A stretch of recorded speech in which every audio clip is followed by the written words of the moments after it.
ماذا لو انقطع الإنترنت عن العالم للأبد؟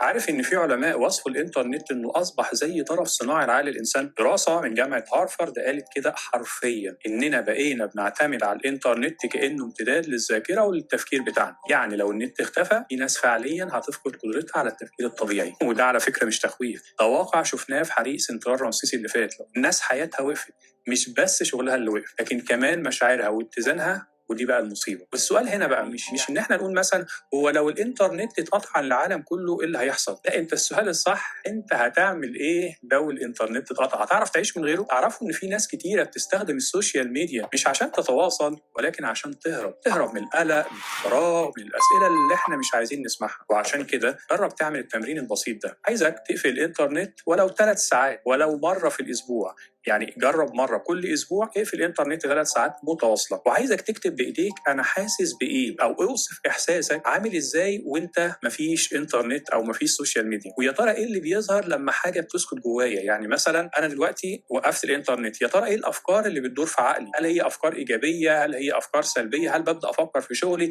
هل في مشاكل بتبدا تظهر على السطح محتاج ان انا ابدا اتعامل معاها وابدا اواجهها؟ ده احنا بنسميه بقى في علم النفس اعاده تشغيل الوعي، وده اللي بنشتغل عليه بشكل كامل في الجلسات بتاعتنا، مش عشان نمنعك عن العالم ولكن عشان توصل لنقطه اتصال اعمق من جواك. في النهايه عايزك تقول لي في كومنت، يا ترى لما النت اتقطع عنك كان ايه اول شعور حسيت بيه؟ بس بصراحه.